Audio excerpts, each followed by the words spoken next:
Boa noite, bem-vindos a mais uma sessão do Café com Letras, o recomeço depois das férias.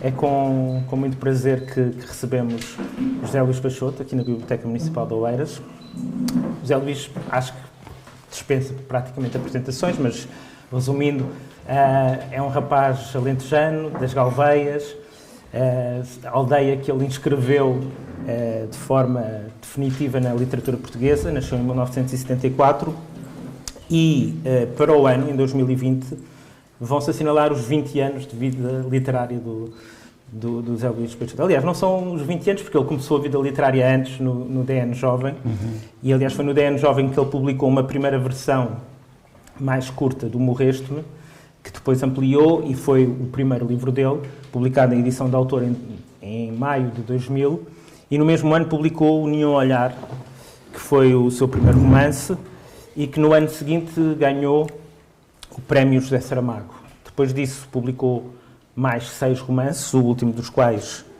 publicado há poucos meses, ainda está a iniciar a sua vida, o Autobiografia. Para além dos romances, publicou contos, teatro, literatura infantil e também dois livros de viagem.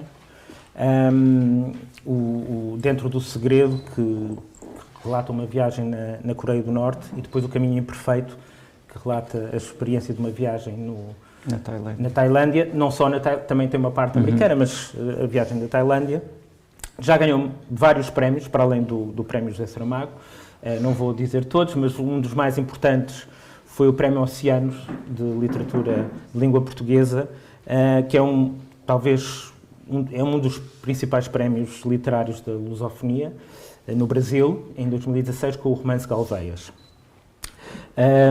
Para além disso, conhecem-no também como cronista, de certeza, e como um dos escritores que tem uma relação mais próxima com os leitores. Muitos de vocês provavelmente já o conheceram noutras circunstâncias, e é daqueles autores que têm uma relação quase umbilical com os leitores e que, quando assina um livro, não se limita a assinar o nome, faz sempre um autógrafo como deve ser. Antes de falarmos do Autobiografia, que é um bocadinho, se calhar, o pretexto para esta conversa, eu gostava de começar pelos 20 anos de vida literária. Eu na altura já te conhecia, já éramos companheiros do início das lides literárias no DN Jovem, mas o Zé Luís do ano 2000, quando publicou aquele primeiro livro, não sei se conhecem a edição original, é um livro muito pequenino, de capa preta, com a fotografia do pai, que foi verdadeiramente uma pedrada na literatura portuguesa, e foi uma afirmação não só identitária de literatura, mas até levantando já a questão da autobiografia, que já vamos explorar mais à frente, mas depois com o romance, que foi poderosíssimo e teve logo uma crítica, um rasgado elogio do Eduardo Prato Coelho, por exemplo, portanto, criou logo um grande efeito, mas mesmo com esse primeiro entrada, logo com grande impacto, o José Luís Peixoto do ano 2000 imaginava que 20 anos depois seria quem é e estaria onde está? Bem, muito boa noite, e realmente é um prazer estar aqui, e esse prazer, desculpem, mas tenho que dizer, é maior porque é uma oportunidade de falar com o Zé Mário, e nós realmente conhecemos já há muitos anos, e estávamos a falar há pouco que no próximo ano vão fazer 20 anos que publiquei o meu primeiro livro, mas nós conhecemos já muito mais tempo do que isso, e na verdade mesmo esse primeiro livro, ele não foi escrito exatamente no ano 2000, ele foi escrito em 97, e nós já nos conhecíamos também. Aliás, José Mário deve ter sido uma das primeiras pessoas no mundo a ler esse livro, Morreste-me. E nós fomos a Cabo Verde os dois, por causa do Morreste-me. Sim, sim. Foi premiado nos Jovens Escritores. E isso depois teve também muita importância na minha vida, como sabes, depois vivi em Cabo Verde e tudo isso. Mas um aspecto curioso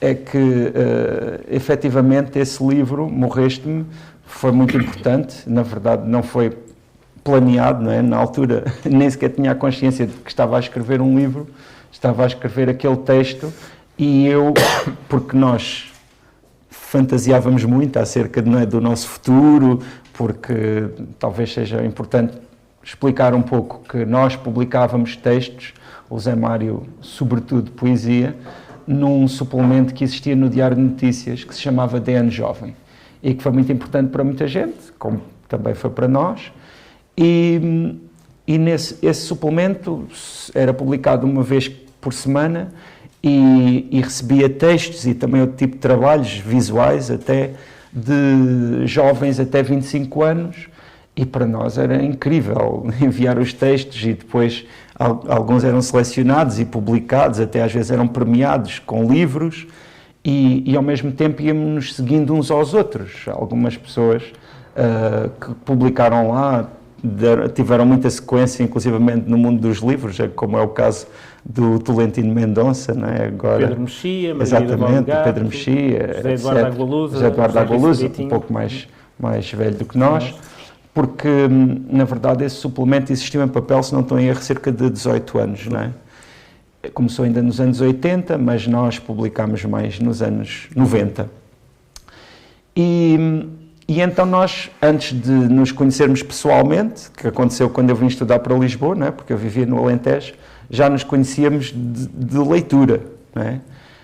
Mas nesse tempo,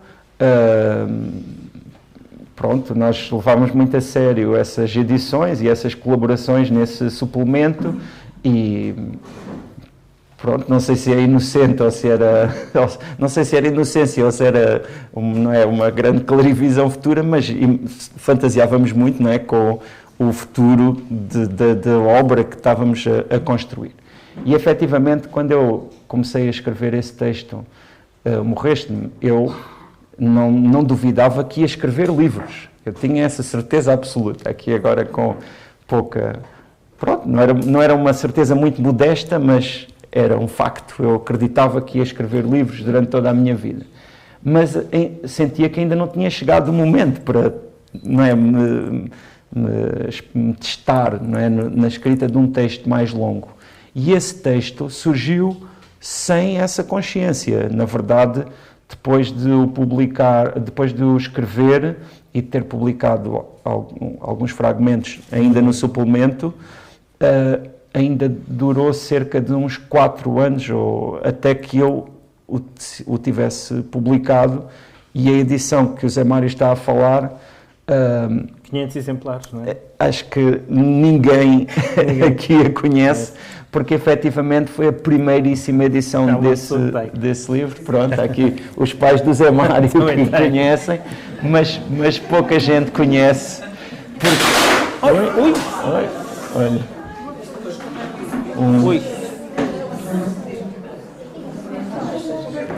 Essas cadeiras às vezes têm esse problema. Está bem? Está bem? Está tudo. Mas pronto. Desde que não se tenha magoado é que é mais importante.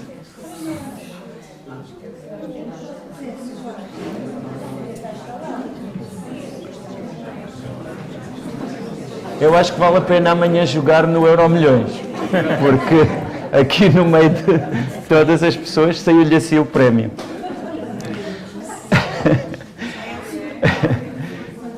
Mas dizia, então, no ano de 2000, eu, como até já falei, eu tinha vivido em Cabo Verde e quando voltei eu já tinha o meu primeiro romance escrito. Bem, se calhar é bom testarem as cadeiras, verem se elas estão sólidas, não é? É bom testarem-nas.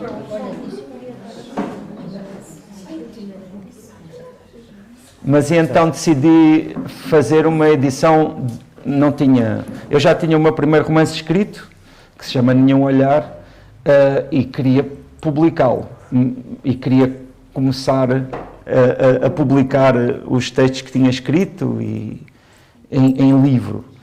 E aquilo que me pareceu, que me fazia mais sentido nessa altura, foi fazer uma edição de autor desse texto, que entretanto eu já tinha percebido que era um texto que não fazia muito sentido colocar ao lado de outros, que não fazia muito sentido fazer parte de uma antologia, porque embora fosse um texto muito curto, tinha características a vários níveis que eram muito específicas e muito particulares e que por isso, para mim, por vários motivos também... E é um texto que ainda hoje...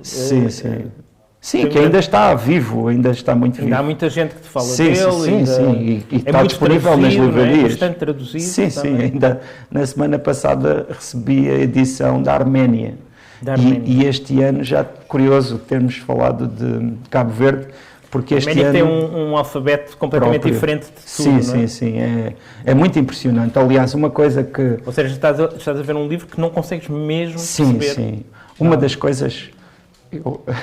Mas tu já eu hoje estou um bocadinho sensível, então eu não quero aqui fazer uma cena, mas na verdade uma coisa que para mim é muito comovente em relação a esse livro é que ele tem uma dedicatória ao meu pai, com o nome do meu pai por extenso, e quer dizer, o meu pai ele nunca viu nenhum livro meu publicado. Estou como o Cristiano Ronaldo, ele também fez isto na semana passada. Pronto, ainda bem que me lembrei do Cristiano Ronaldo para desanuviar aqui um bocado. Mas então, uma coisa que para mim é muito tocante é ver essas edições e ver o nome do meu pai nesses alfabetos. Não é? Quer dizer, esse livro já saiu em hindi, já saiu em grego, já saiu em alfabetos, não é? Em que depois eu fico ali a ver o nome do meu pai. E isso para mim é muito interessante e é muito impressionante, não é? de imaginar. Porque seguramente ele próprio nunca imaginou isso, não é? E em certa medida, para mim, esse livro realmente é um livro muito particular.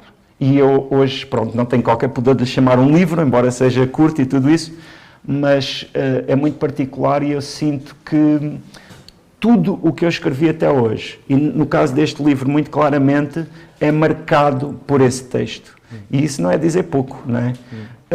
E é marcado de uma forma muito clara, porque, lá está, se ele surgiu de uma forma que não foi completamente planeada, as outras coisas que depois deram sequência a esse texto já tiveram em consideração o caminho anterior, nomeadamente esse texto.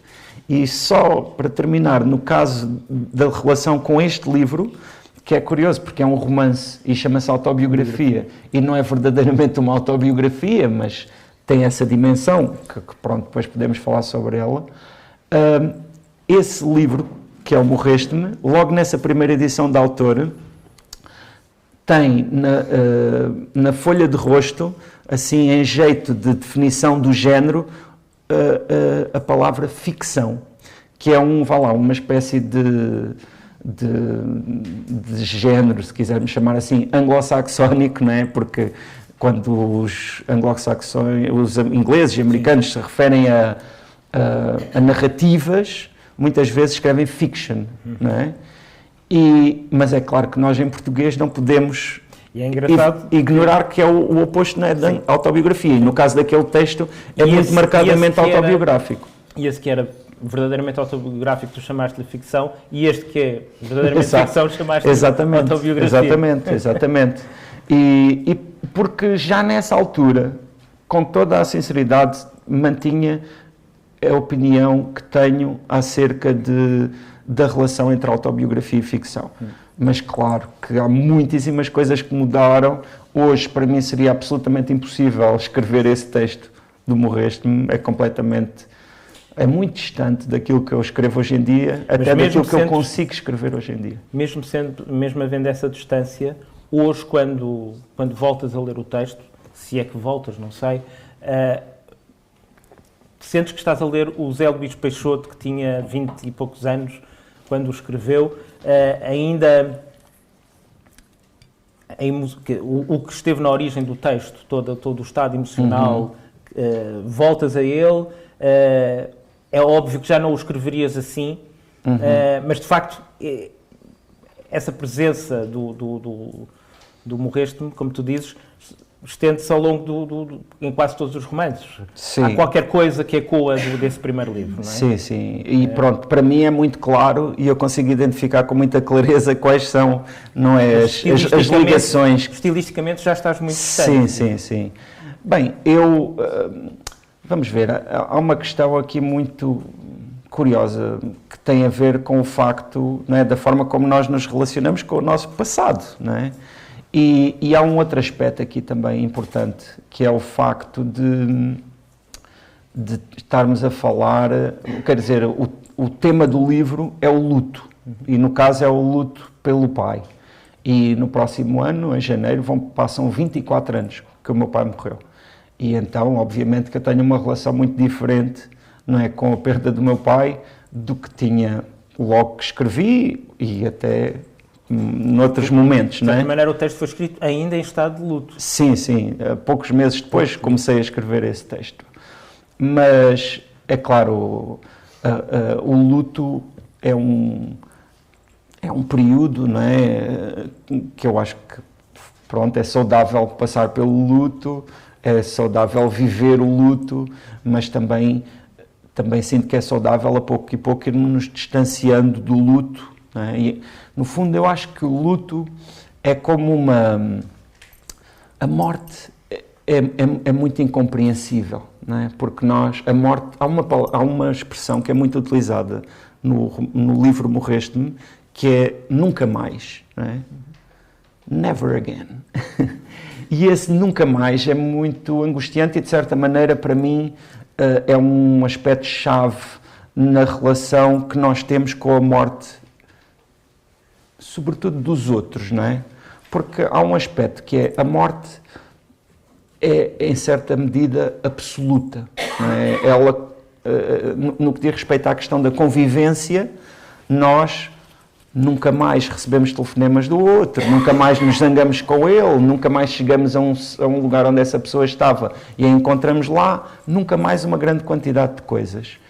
E isso é muito difícil não é, de fazer sentido, porque na maioria das coisas que acontecem, ou que pelo menos a forma como nós vemos a maioria das coisas que nos acontecem, há sempre uma possibilidade, não é? De remendar, há sempre uma possibilidade de dar uma volta. E com a morte isso não acontece, quer dizer, não há nada que nós possamos fazer que volte a trazer aquela pessoa ali. E o luto, a meu ver, é um processo segundo o qual nós vamos tentando dar um sentido a isso. E que, de certa maneira, nós estamos preparados para abandonar o luto quando nós conseguimos encontrar uma razão. Isso às vezes pode ser extremamente difícil, não é? Em casos que são muito difíceis realmente de compreender. Mas isso não quer dizer que nós esqueçamos, não é? Claro. Isso nunca acontece. E, portanto, a minha relação com o texto, com o luto, com a pessoa que eu era, etc., já passou por muitas mudanças, não é? Estávamos há pouco ali a falar sobre o meu filho mais velho, que nasceu um ano depois disso e que tem agora 23 anos e que, quer dizer, ao longo deste período, não é, dá assim bem para ver, não é, como o tempo passou, porque sim, hoje em dia eu tenho conversas com ele, não é, com um adulto. Sim. Porque ele é um adulto. E achas que esse luto, o facto de teres escrito e de teres materializado em palavras, te ajudou a fazer o luto? Claramente, claramente. Porque lá está, na sequência dessa ideia de que o luto é uma tentativa de encontrar um sentido, escrever é sempre uma forma de organização, não é?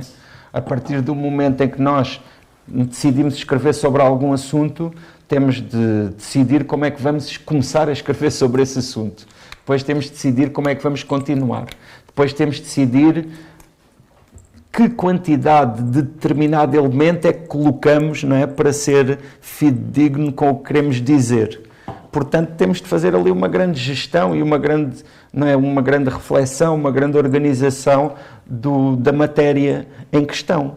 E isso... De certa maneira também foi uma aprendizagem, o escrever o Morreste-me, sim. Como escritor. Sim, mas eu não tinha absoluta consciência disso. Porque tu também estavas a tentar dizer aquilo que normalmente não se consegue dizer, que é esse abismo da dor, mas essa vou dizer uma coisa que também não é muito modesta, mas que é absolutamente sincera. Eu fico muito impressionado comigo próprio, ou com a pessoa que eu era nesse tempo. Como é que com 20 e poucos anos tu... E como é que eu consegui construir um texto literariamente tão coerente, porque o que faz ali a diferença não é ter morrido o meu pai, no caso daquilo que o texto é. O que faz a diferença é ter conseguido construir aquele texto que funciona como um mecanismo e que eu sinto, não é? Por aquilo que tem sido a reação das pessoas ao longo dos anos, que elas se identificam com ele porque ele tem uma lógica interna que ressoa com a experiência das pessoas, que sendo no caso da perda, é comparável, de certa forma. E tu, ao longo dos anos, tiveste muito esse efeito das pessoas se reconhecerem naquilo que o texto diz, mais do que com qualquer outro livro. Mas a questão é que, lá está, há pouco eu estava a dizer que para mim é muito tocante essa questão do meu pai e dele também nunca ter imaginado que o livro teria essa vida, não é? E que existiria um livro onde estava o nome dele e tudo isso. O escritor que és, não é? Sim, isso é absolutamente, no momento em que ele morreu, isso era inimaginável. Mas eu tenho absoluta consciência que para quem lê, não é exatamente o meu pai que as pessoas encontram ali. E isso não tem qualquer problema, porque essas pessoas nunca conheceram o meu pai, nem é necessário que ela... Quer dizer, se forem pessoas lá em Galveias que conheceram o meu pai, ou o meu pai era de Casa Branca do Concelho de Sozel, também essas pessoas que o conheceram, também, eventualmente, podem identificar. Mas isso, eu acho que é até bonito que o livro transcenda o meu pai, transcenda-me a mim próprio e as minhas intenções e as minhas ideias, porque isso significa que realmente o texto...